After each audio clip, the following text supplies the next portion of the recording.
చిన్నపిల్లలు ఇప్పుడు దగ్గు తగ్గాలంటే చిన్నపిల్లలకు కాస్త డ్రాప్స్ లాగా తయారు చేయాలి.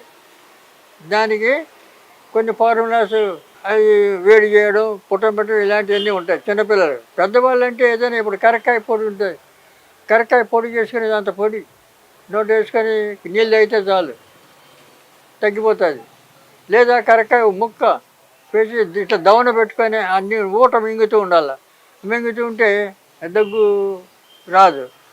కాబట్టి ఇలాంటివి ఇన్ని చిట్కాలన్నీ మస్తుగా చేసుకోవచ్చు. కాబట్టి అవి పెద్ద సమస్య కాదు. అనేకమైన మార్గాలంటే కాస్త ఎక్కువ వస్తువులతోటి దినుసులతో తయారు చేసేటివి కొన్ని ఉన్నాయి, సింపుల్గా చేసేటివి కొన్ని ఉన్నాయి. మీకు అల్లం, తెల్ల ఉల్లిపాయలు,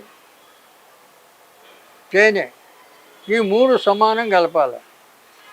అట్లా రోజు పొద్దున పూట పరగడుపున తాగాల ఈ 3 కలిపి.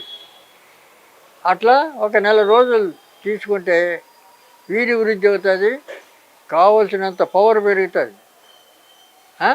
అది ఇంట్లో చేసుకునే పని. అది కాకుండా ఇప్పుడు ఈ అతిబల ఇదివరకు చెప్పాను కదా, బలం పాలు వేడి చేసి పౌడర్ అయిపోతే దాంట్లో చక్కెర కలుపుకొని తినమని చెప్పాను కదా. ఆ రకంగా తింటే అది కూడా వీర్య వృద్ధికి పనిచేస్తుంది. ఇలాంటివి చాలా ఉన్నాయి.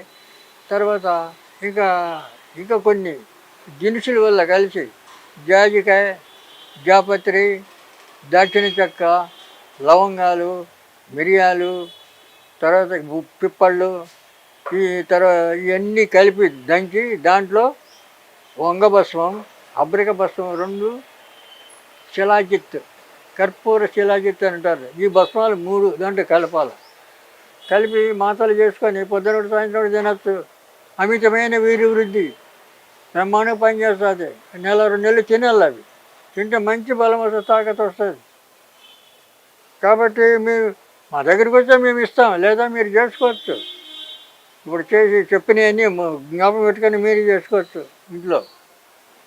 కాబట్టి అది పెద్ద సమస్య ఏం కాదు. అంతా మనకు తెలిసినవి మన చేతుల్లోనే ఉన్నాయి.